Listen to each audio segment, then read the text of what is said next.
He's the guy who got highlight reeled, spinning back kick by Joaquin Buckley. But his story since that fight is just absolutely crazy. He was homeless, living out of his car, in South Florida after he loses the Joaquin fight. He fought one fight on the Challenger Series. He then is in the regular season and he's doing good. And then finally he gets into the tournament at the end of the year. It wasn't that he was homeless because he had no other option. He was homeless because he was determined to make this shit work, and he wasn't going to settle for anything else. There's a lot of guys who lose in the UFC. They get cut by the UFC, and you never hear from them again. Yeah. And this is not that story. Cause my mother told me as a child, boy, don't play around with fire, cause you might just end up getting burned. And I know the wicked never rest, so I always try my best, but there's some lessons hard for me to learn. What's going on, brother? What's up, dude? How you doing? We're back. We're back, man. We're back. Another episode. How's everything going down there? Everything's going good. So we're opening up a new gym down in Chula Vista called Teams MMA that I'm going to be a part of. I'm going to be coaching down there, and then obviously I'm a part of the team, and I'll be getting ready for my future fights down there. So everything's been good. I think the last time you had me on, I got my wisdom teeth pulled. I've kind of been all over the place.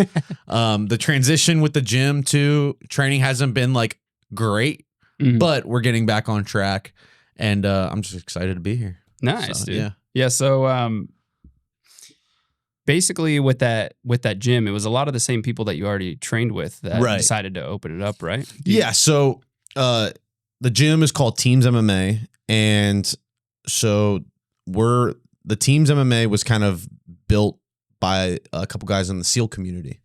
So they're the owners, one being Bobby Winters, who's one of our fighters, and Vince Salvador, who's our head coach, been my head coach for a while. They just decided like, hey, like we want to have a place where we can control the schedule, kind of control who comes in and out of the gym, and just be able to like focus on fighters while also running a business. So we moved to Chula Vista, and so now we're in the process of kind of getting mats in and starting to make the gym. We're going to have our grand opening on the 4th of July. Nice. So there's some time there, but yeah. America. Fuck yeah. Yeah, exactly. So if you're not doing anything 4th of July, like I think in the mornings we're going to have like a big open mat. Nice. That'd be rad, dude. Which would be sick. We'll promote it too when we get closer, but yeah, I'm super excited to just see, what's to come. We have a lot of the same guys from our team who, who made the transfer over. And our goal is really to build like the best MMA team in the world. Like that's really the goal we have. And then to be able to give the fighters, the tools to be able to do that. Yeah. Just the way that the owners are talking, and Bobby, who's kind of like our team captain, he wants to be able to make sure we have all the tools necessary to be successful, but then also like money for like going and traveling and taking opportunities and stuff like that. He's like looking out and wants to be able to help in that regard. Nice. And so I don't think there's a lot of teams and a lot of people that are willing to do that. Well, so you guys got a big team over there though. We've got a big team. We've got a really big amateur team. And then we've probably got active pros right now, maybe 4 or 5, but we're looking to grow that. And with the closing of Alliance, Alliance was Dominic Cruz, those big guys, that gym closed down. So I think there's a hole, where there needs to be, where was that one at again? That was in Chula Vista originally. Okay. And then I think they tried to open up somewhere else. And now I think they're like officially closed. So with that, we've been trying to like, hey, San Diego doesn't have like a mecca team anymore. Maybe there's a hole there for us to fill. And I think we have the right pieces. You know what I mean? I think we have the right tools. And we just all have, it's all about communication when it comes to something this big. You know what I mean? Yeah. And as long as we do that, I think we're capable of having the biggest and the best team in San Diego. So we'll see what the future holds. Yeah, you guys got a good squad, dude. I've watched a lot. I've watched a lot of fights with all of your guys so far. I think I've seen like 3 or 4 different guys fight. Yeah, at Hender's Fight Night. And I've never seen them lose. So, dude, I think you guys are on a sick run, bro. We're on a sick run as far as our amateur team goes, and that really goes out to Bobby and Vince. You know what I mean? Like they really hold the team together, and they see the team growing and have that vision, and are willing to take these big leaps and big risks to make it happen for us. And so, I'm just there every step of the way and just want to be able to help any way I can. And, I bring a lot of experience to the table, and I think that will also help, these younger guys and being able to pass on that knowledge to the younger generation. And yeah, I think our team's also known for whatever show we go to, we're always those guys who are going to be consistent. We're going to show up, we're going to be professional, and we're going to fight. And most of the time we're going to win every single time. Yeah. So I think we're already kind of establishing that rapport with other promotions. Like they see our guys as like, hey, these guys are professional. There's no BS. There's no guys like coming in 5-10 pounds overweight or not showing up at weigh-ins. Like we show up, and so that's what we want to build, and we want to continue that and then be able to be one of the best teams in the world eventually. Yeah. You guys got a lot of good of like community building stuff. Yeah. Like I love how you guys all play soccer together before training and stuff. And that's actually one of the new things at the new spot. We got to kind of figure out a solution because right now we're not playing any soccer with the new mats, and just like the way the mats are set up. But I'm thinking like we need to buy like 3 posts and bring a net to the ceiling and play on one set of the mats. Because that's the one thing, like we love playing soccer. So we're gonna make it happen no matter what. But yeah, that's just one of those things that like builds camaraderie, and it is like a good way to warm up. It kind of lightens the mood, and you just enjoy your time in the gym versus like you're getting in there when it's like a sparring day. You're always like kind of serious, people, especially the young guys. They're like, oh my gosh, like it's sparring day. They take it a little bit more serious.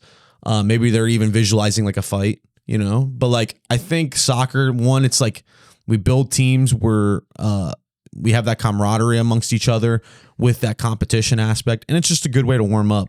And, once we're done, we're like, all right, cool. Like we're just all, we're in the zone, we're in the moment. And I think that's why we have great practices, honestly. Nice. Yeah, I think Penn State actually does. They don't play soccer, but they play dodgeball every day. Oh, they're like, what's the best college team in the world for wrestling do for a warm up? You would think it'd be some like crazy like drilling warm up where they're drilling like specific techniques. They're like, we just play dodgeball. You know what I mean? Like, where they're probably running around and flipping like gut wrenches and stuff around balls and shit, just going all crazy. But like that's the thing. I think that like lightheartedness in the beginning of practice while still having the guys together.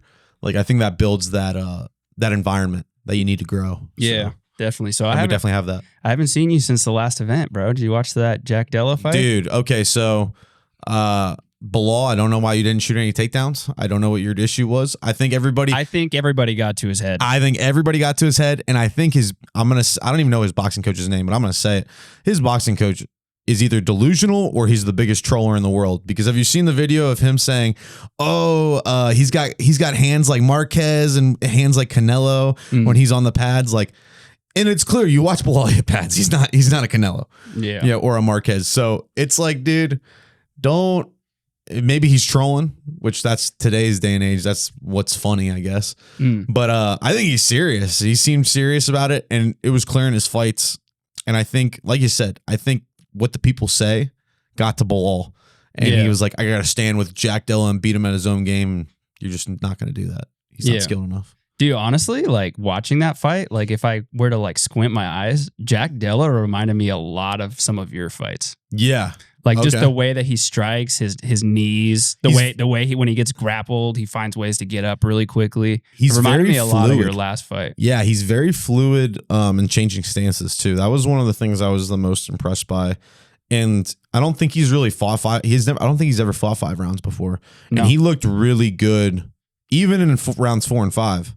Like I think I didn't watch the first 3 rounds, but I had heard from the commentary that he had won. Oh, dude, the 3 rounds. Yeah, he was beating his ass. So then rounds 4 and 5, I was able to watch. I tuned in. I was at a wedding, so like I tuned in. I tuned in at the table, was watching it, and even then he looked phenomenal. You know, I thought it was a shutout. I thought it was 50-45 after watching the last 2 rounds. It was. Yeah, and I think Jack Della. I think people are sleeping on him as far as being in the Islam matchup with Makhachev now that fight's going to happen. Jack Della is big. One, he's a big, strong welterweight. You can just tell by his frame. And then he's been fighting and getting ready and fighting good grapplers. And so I don't think I don't think it's going to be that easy for Islam. I just don't see it being that easy of a fight. Of course, I could be proven wrong, and Islam could be like, better than I thought. And he is the GOAT. I mean, he's one of the best pound for pound. But I just think Jack Della's in his zone right now. I'm trying to think of who are some like really, really high level strikers that he's beaten. That Jack Della's beaten or Islam? Islam. I mean Moicano, but Moicano's a good, primarily a striker. And then you got Volk. I mean, Volk's good everywhere though. You know what I mean? I think the size, and then I think Jack Della's got a hard style to beat. He's fluid from every stance, whether it's southpaw or orthodox, as far as striking goes. And then he's proven he can grapple. Even when he got taken down by Gilbert Burns, like he was able to pop back up and then finish him in that third round. So Gilbert Burns is a black belt, bro. Like he's no very joke. good. He's very good. And so I think I'm not going to say that Jack Della is going to win the fight, but I will say it will not be an easy fight like everybody thinks. He's got one of my best freaking quotes. Who, Jack Della? Did you see the one with Ian Gary where that's not your son? He's like, first off, I don't think that's Ian's son. I don't think that's Ian's son, bro. Which is the Australian nice way of saying basically Ian's a cuck, bro. Yeah, facts. Dude, that was the best one-liner. I think the one thing about Jack Della that I like is he's not very he's not up and down with emotion. He kind of talks in like one tone. Yeah. Which makes him a little bit more scary, in my opinion. Like I'd be like, this guy, if I was sitting across from him doing a press conference, I'd be like, this guy's a little bit scary. You know what I mean? he's definitely got that aura to him. Like he's here to fight. He's not here to BS, and maybe he's not the greatest at promoting, but when he gets in there, he's going to show out. Yeah. You know what I mean? So yeah, I was pretty impressed by the way that he's able to get in and out of range. Yeah. Oh, like, his boxing. Like his boxing's got to be some of the best in the tag, MMA right now. and then he'd get out and find that right hand over again. Like it was so beautiful to watch. I think right now, out of all the active guys, I think he's probably got the best boxing in the UFC. You know, obviously Max with Ilia, bro. Max or Ilia. Yeah. Ilia over Max. I would say Ilia is the best just due to his power too. You know what I mean? Like Jack's got power, but he never like puts anybody out with one shot. Yeah. It's mostly like he's like kind of a volume puncher and lands like 3 or 4 in a row and then ends up like finishing the combinations to the body to like drop you.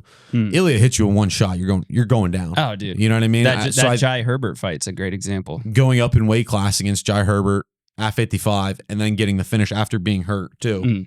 That's why I'm not worried. I'm not worried at all. Him moving up. Oh, me either. Zero doubt. Who's he? They announced that too. Charles Oliveira, bro. Yeah, man. So I feel pretty bad for Charles Oliveira, if I'm honest. That style matchups, not good for Charles, I don't think.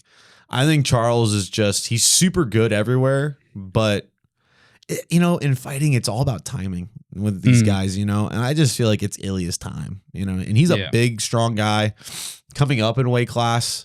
He's probably going to hold even a little bit more power in his hands than he did at 45.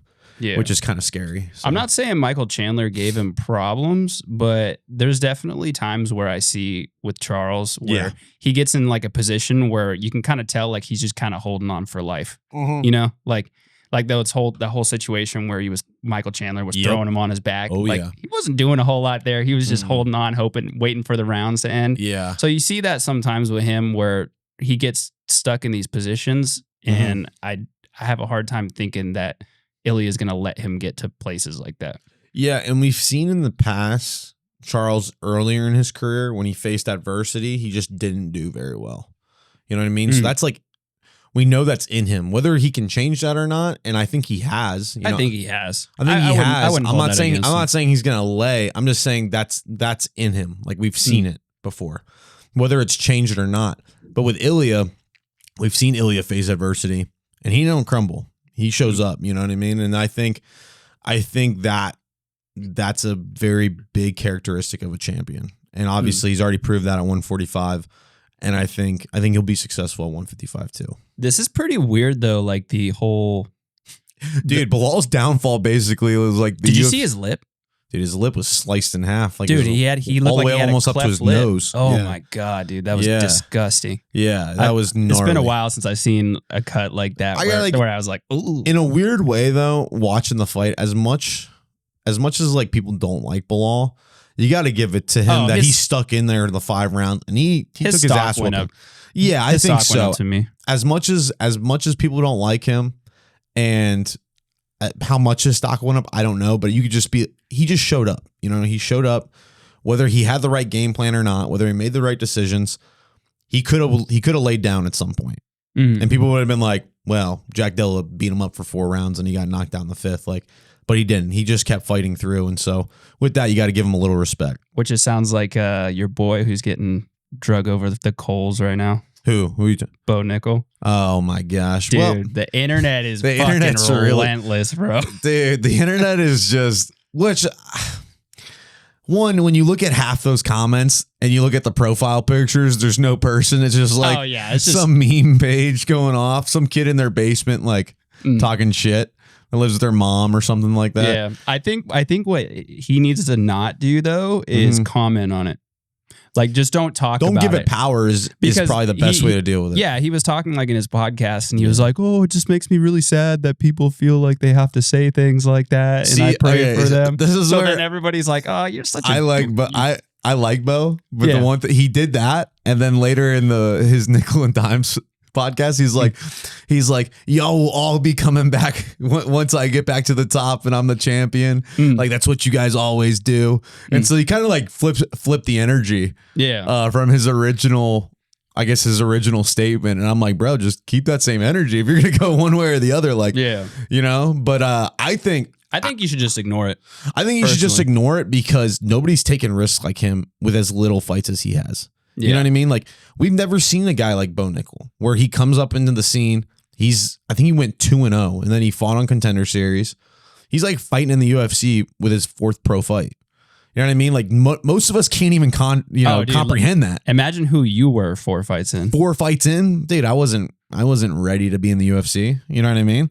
So I think he could have done, and he said this too in his podcast, but he could have done this. And he could have gone an easier route. He did not have to fight De Ridder. De Ridder, former double world champ.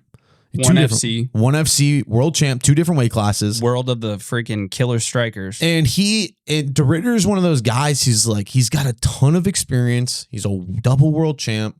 That's a big jump for a guy who's 7-0, who doesn't, he's fought in 7 fights and half of them have been in the UFC versus a guy who's got, I don't know how many fights De Ridder has, but I would say it's probably up in the 30s. Oh, yeah. 30 fights or so. And then he's been in world title fights.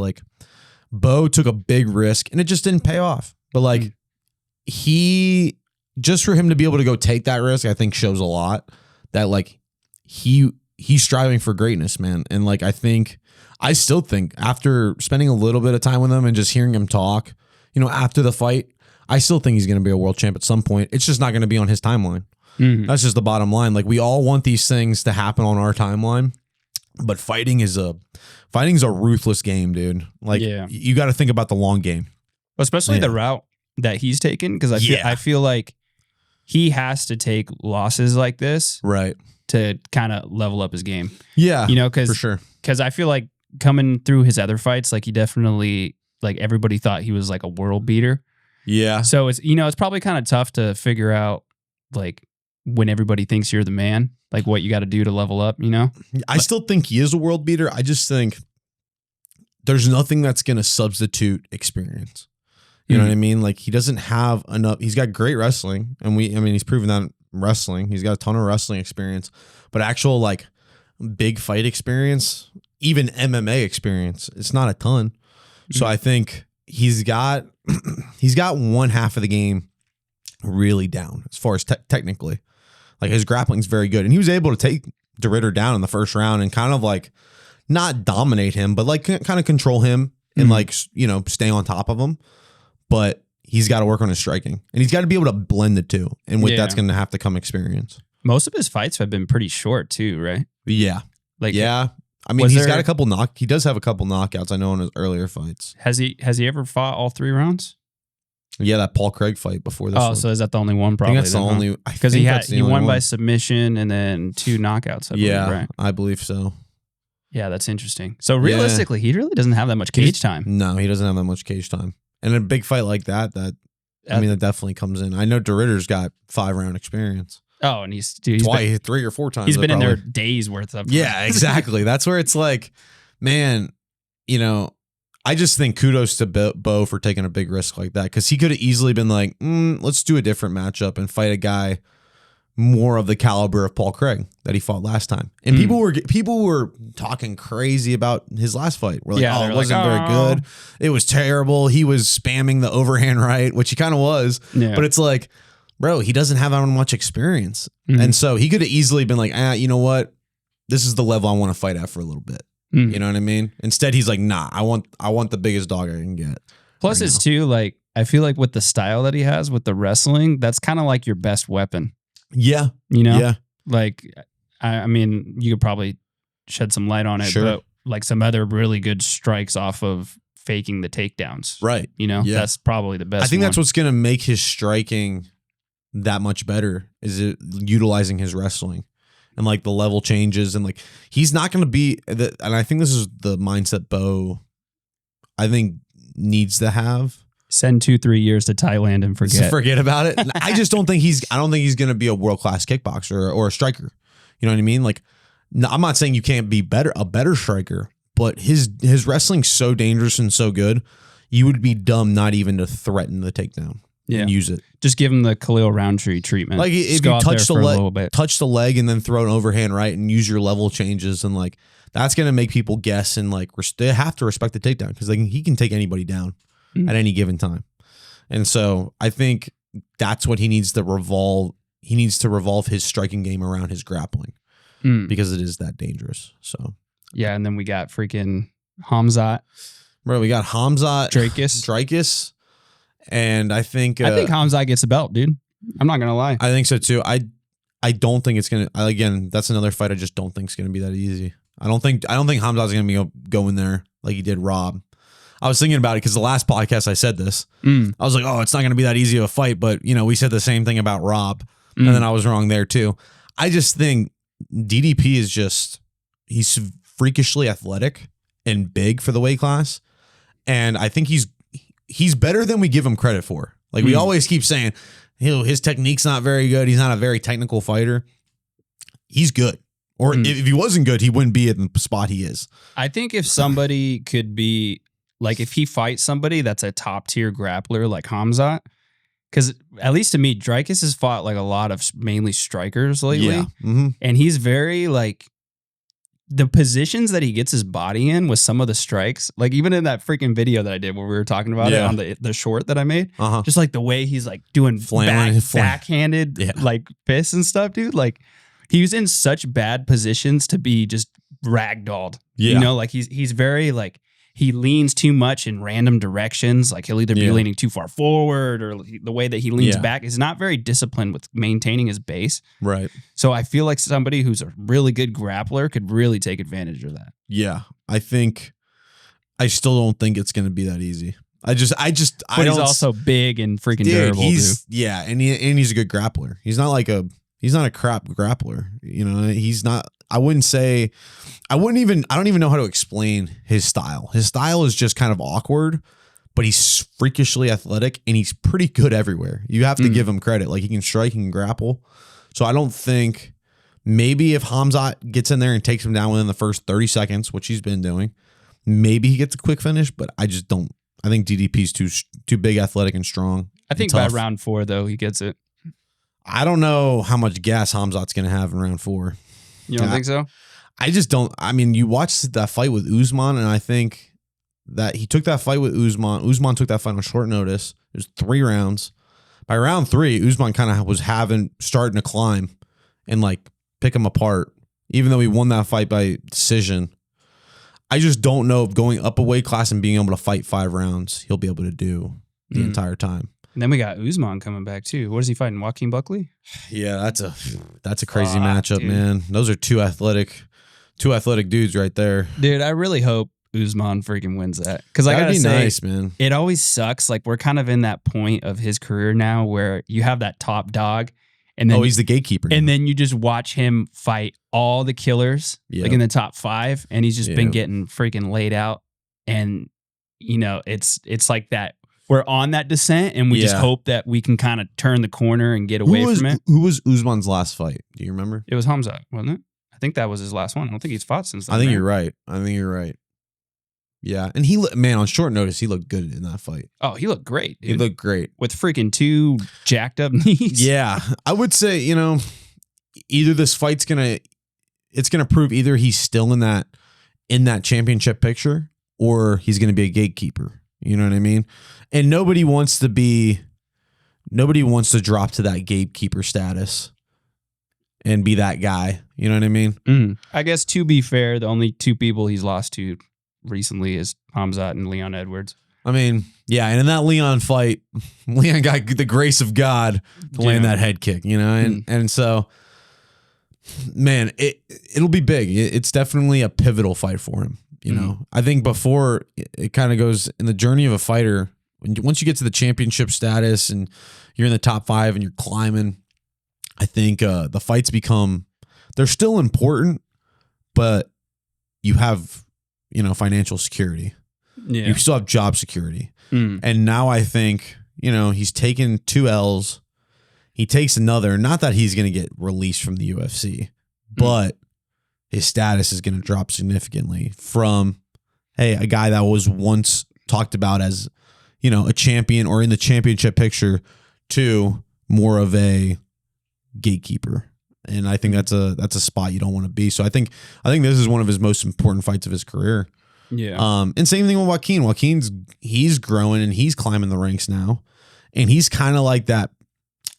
He's got the personality, the marketability. And I think the UFC want to see him do good. You know what I mean? I love that video when did you ever see that that little short that he did on his Instagram where he was crying about Ian Gary with his wife, when he was out in the middle of the woods, and they're like, what's going on? He's like, I'm just sad, man. It was supposed to be Buck versus Cuck, and he's crying in the forest. Dude, I was like, that is so great, dude. Yeah, that fight will be good down the line. I think that's a good one that's brewing. Yeah, that'll be good when it's time for it to happen. Yeah, but I definitely like to talk about somebody who was one of his victims before. Oh man. Yeah, this is a great story. This is a really good story because it doesn't get talked about. No. Doesn't get talked about enough. And there's, I feel like we focused a lot on people who are not the best people.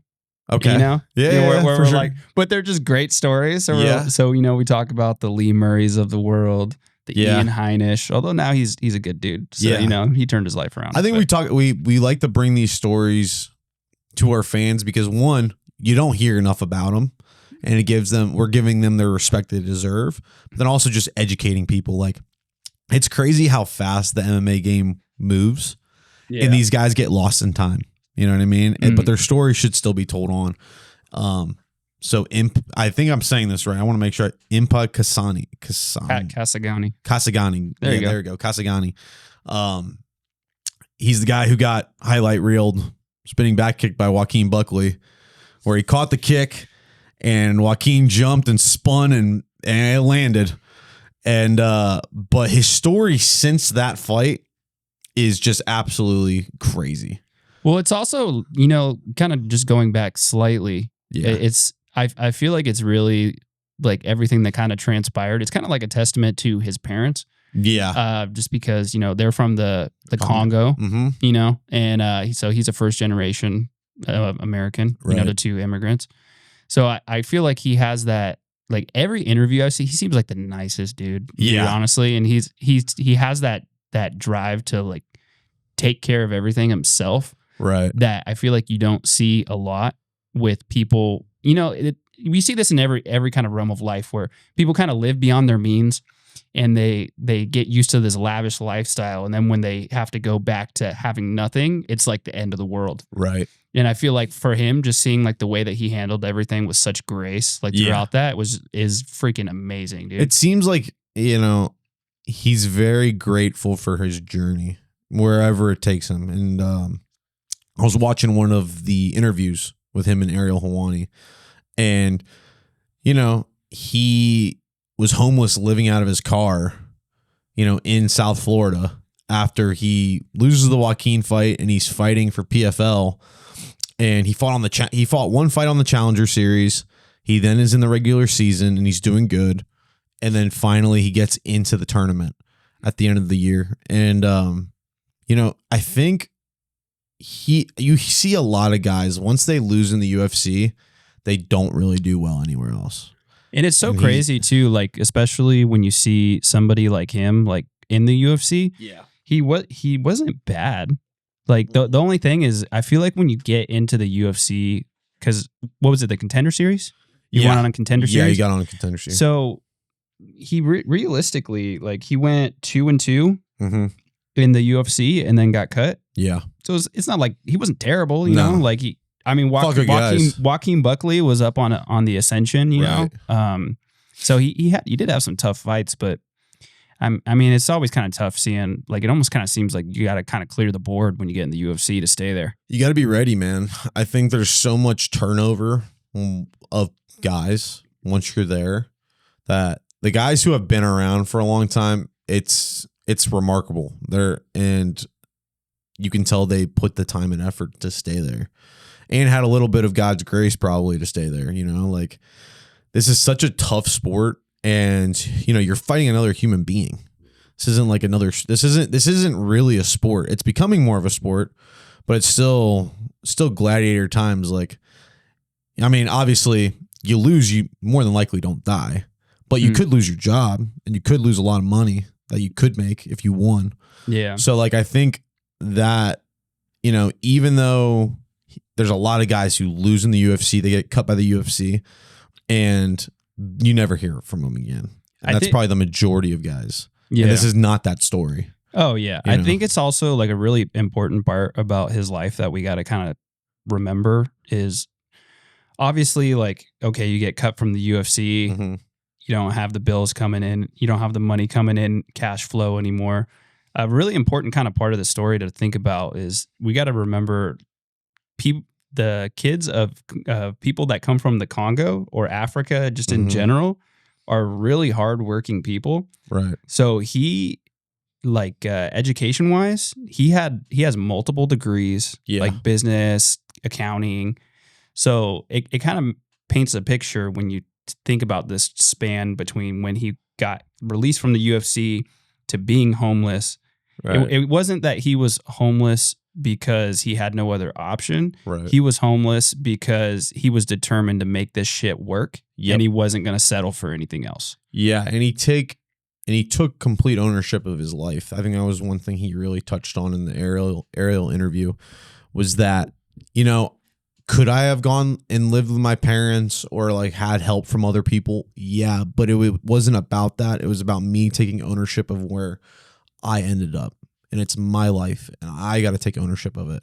And I think that's a quality of a champion. You know what I mean? Like, he's not gonna, if he really needed help, he'd probably ask for it. But he was like, no, I'm the reason why I'm here. This is all my doing, and I'm gonna get out of it by me and only me. And so I think just what a lesson to take from him. Like, if you want to be great, and if things aren't going your way, you're the reason you're there. Take ownership of it. And he literally climbed himself out of the hole, and that's rare nowadays, that people are able to do that, especially in the fight game, as far as, especially with his level of education too. Like, he must have just been getting shit on by everybody who he knew. Dude, like, why the fuck are you sleeping in your car outside of your gym? Like, I think he was a CPA. He could have been an accountant. He's like, he could have easily been making good money, living a good life. And he's like, nah, I'd rather do this. So it just shows his love for fighting, and then just the warrior spirit, like the Congo, like, their culture is like warriors. They love that stuff. And, he wants to live that lifestyle no matter where it takes him, even if it's grimy and messy and not exactly what he thought. He's like, this is where I ended it up. This is my doing. I'm going to pull myself out. And then he goes and wins the $1 million tournament. Which is insane. You know what's so crazy is it's honestly so impressive to me when those people in those tournaments, because, dude, the gauntlet they have to go through. Yeah. Like, if you win that tournament, you're fighting every other month. Right. It's like every 2 6 months. I think it's every 6 weeks or something, 8 weeks or something like that. And that's really active for a fighter. Whereas like you see UFC, like Sometimes people those guys don't fight wanna twice a take- year, 3 times a year. yeah, they don't want to take a fight with 6 weeks notice. No. No. But I think, and I wish I had his resume pulled up in front of me, but the year he won the tournament, how many times did he fight? It must have been, because I remember he fought on the Challenger Series, which is like 5. So 5. that's a big year. It's every 2 months. It's every 8 weeks. And yeah, the gauntlet he had to go through to win, and he won at 205, which wasn't even his original weight class. Mhm. It's just like, damn, this dude, like what a story. You know what I mean? Like it's crazy. It's so cool too. And now, you kind of see that he's never satisfied with where he's at. So he's recently called out Francis Ngannou. I saw that. He wants to move up Yeah, I saw that. heavyweight and take on that I don't know if that's a challenge. great idea, but the guy, I'm here for it, bro. The guy, you got to admit though, there's nobody really for Ngannou to fight. Mhm. So like in the meantime, if they were to make a fight happen, go to Africa, have the fight in Africa, Cameroon or Congo, just or like something. somewhere, yeah, or The- like the or rumble mutual in the ground. jungle. You know what I mean? I think that would be. I mean, Francis isn't doing anything for PFL at the moment. He's just kind of been sitting and waiting. Mhm. So like, if there's somebody who's from Africa also and wants to fight him, it kind of makes sense to just make that fight happen in Africa. And I don't think the UFC's never been to Africa. No major like real promotion in MMA has been to Africa. Mm. So it would be a historical event if they were to make it happen. I just think Impa's a little too small, but that's besides Who the knows? point. Maybe he'll yeah, maybe who he'll get knows, juice. dude? I mean, He'll you get never yoked know. out. Yeah, I mean, and yeah, you just never know in fighting. But that would be a very cool fight to make happen, and I think either way, Impa's future's bright. He's a $1 million man. He just won $1 million. And he's still got a lot of fight in him. When you hear him talk to, he's very, very articulate. He's very smart. He's still got a lot of fight left in him. I don't doubt that he's going to be smart with his money. Yeah. I agree. Like yeah. some people are probably like talking shit on like, like this, probably like his UFC career. He probably had one of the lowest contracts you can get because he was only in the fight in the UFC for 3 or 4 fights, Yep. So I don't even think that would be basically under his first contract. So he never even really had a renegotiation after that. Yep. So over that, probably Think didn't about- make that much. Mm-hmm. But then you go, making $1 million. That's a whole lot different than the UFC. Oh yeah. Even Joaquin Buckley, I saw him talking about. He was on the Jackson podcast, and they were like, oh, how did it feel to land that kick? And he's like, oh no, I felt great, but he was like, Impa's cashing checks nowadays, and he's like, yo, he just won the $1 million tournament. He's making a whole lot more money than I am. Yeah. And it just shows you like the fight game is so crazy. You can think you're down and out, and things aren't going your way, and they might not ever go your way, but like he just didn't quit. You know what I mean? I think that's the biggest thing. I think guys quit too early. Yeah. Like they get, even when things don't go their way, or they're almost there, but there's just there's things in the road to stop them. They find a way out. They're like, it's just not worth it anymore. And that's where like the real growth happens, is like dealing with those challenges and then seeing yourself on the other side, still doing it. Yeah. So, kudos to him for sticking with it. Because I mean, once you're making not great money in the UFC, and then you get cut, then you go to PFL, which he's not even guaranteed a shot in the tournament until he wins his Challenger Series fight, and then he has to go through regular season. I mean, just like to hit that and to make that kind of money where he was in his life, it's got to be crazy to feel it. Like you're like living out of your car, you're jumping from buddy's room to buddy's room, and it's like, oh, you just made $1 million. Like that's got to be nuts.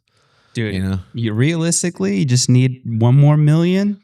You're good. Put that in a high yield savings, live off $100K a year off interest, bro. Like Yeah, you're bro. straight, dude. Facts. We have this like diluted thought about how much money people really need. Yeah. And it just depends on your lifestyle. Yeah, it really You know, does. like you could, if you could live off like 100 and 150K like a year, Yeah. you'd be fine with $2 million over the span of your life. Just Right. make money off that interest. Yep. Invest some of it in the stock market, S&P. You'll be good. I think the biggest thing to take away from it too, just from like the normal people, not from like a fighting perspective, is like we don't need a whole lot. Yeah. You know what I mean? To be successful. We don't need a whole lot. We want a whole lot. You know, over time we want, you know, and we have a little bit of this, and then it's like, all right, times go by, you're like, oh, I want a little bit more of that. I want to see what else, you know, to just keep climbing. That's just human nature. But when you realize it, from a financial standpoint and like just living means, we don't really need that much to be happy. It's not about that. That stuff doesn't really make us happy. Yeah. You know, you see a lot of people with a ton of money and they're doing a ton of cool things, but they're not really all that happy. And it just find. I think the biggest thing to take away from it is just find something that you really love and stick with your passion, even if it doesn't make you a bunch of money right away. You know, just stick to it. You're already, think about how lucky you are to find something that you're passionate about. There's a lot of people who go throughout life and they never find their passion. You know what I mean? Or they find their passion, even worse, they find their passion, but they're not willing to take the risk to live out that, to like live for their passion. And so I think that's the biggest lesson, is like, this is a guy who he found his passion, he found his calling. It really wasn't going his way. You kind of hit like this, what most people think is like the peak of his mountain. And then he gets cut and you're like, oh, he's going downhill. This is going to be it for Impa. And then he comes back and he wins the $1 million tournament.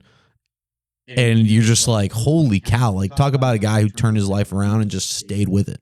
You know, that's the biggest thing, is just staying with it. And just don't quit, you know? Like, I think you've probably seen this, but like the Max Holloway made a little bit. He's like, what is quitting? Like, that's just lame. Yeah. And I love that mindset. I'm like, you're a certified loser, bro. You're a certified loser if you quit. You know what I mean? So like, I love that mindset. And, you know, I think that's the biggest takeaway to take from the story, just as a regular person watching. Love the Hawaiians, bro. Dude, the Hawaiians, I love the energy. I love Max's energy in that video too. He's just like, bro, you're a certified loser if you quit. You know, and that's true. It's true, bro, you know? So yeah, I think that's a story that, you know, if you get a chance, go watch some of his fights too. He's super exciting. Yeah, I've watched some of his fights. Even the fight with Joaquin Buckley didn't go his way, but very exciting. And he's a freaking athlete. He's a super athlete. With a big brain too. And he's a very smart guy. So he's capable of a lot. So yeah, go give a shout out, or go look up Impa Kasanganay. There you go. Keep messing it. Kasanganay. Sorry. Yeah, it kind of reminds me of you remember that, was it Magomed Sharipov? The dude, he had kind of like the crazy hair and like the goatee. Yeah, but, not with the one, not the striker though.